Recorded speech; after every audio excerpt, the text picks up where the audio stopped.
bago ang pagsabit sa ilalim ng truck. Kaswal na sumabay sa ibang dalaw si Kataroha sa tulong ng ballpen. Ang diskarteng ikinwento niya sa Angono Police. Alamin sa pagtutok ni Salima Refran. Ikaw ba si Michael Kataroha? Ikaw yung tumakas sa munti.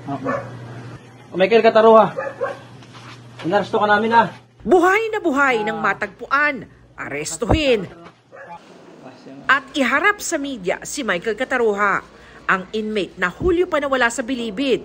Hindi bangkay at lalong di pugot gaya ng mga naunang impormasyong lumutang. Binanggit pa nga noon na kanya ang butong nakita sa septic tank, pero sa manok lang pala. Pero kasunod ng tip na natanggap ng Angono Police, agad nilang minanmanan ang mga bahay ng magulang at mga kaibigan ni Kataroha sa Angono, Rizal. Positibo, naroon si Kataroha. Medyo tarik yung lugar at gilid ng bundok. Talagang intense na plano na wala siyang lulusutan. Naaktuhan namin siya doon sa bahay na kumakain. So, nung kumakain siya, hindi na siya nakapiglas. Dahil, corner na yung ating bahay niya. Hindi tulad ng maaksyong pag-aresto. Casual lang daw ang pagtakas noon ni Kataroha sa bilibid.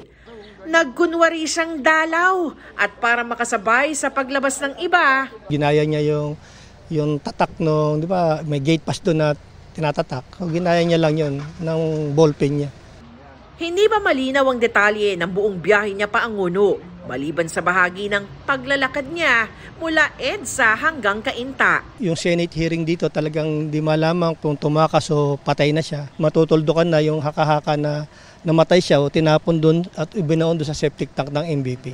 Pero noon pa man, bukas daw sila sa lahat ng posibilidad. Hindi naman talaga natin tinanggal yung possibility na pinatay siya and then inilibing inside kasi wala tayong nakikita.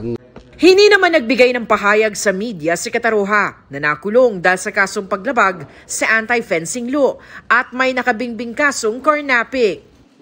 Bumuo na ng Board of Inquiry ang Bureau of Corrections o BUCOR para imbestigahan ang pagtakas at kung may kasabwat siyang kawani ng BUCOR. Kung meron,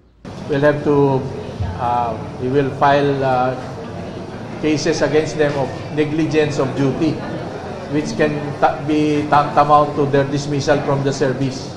Para sa GMA Integrated News, Salima Refran, nakatutok 24 oras.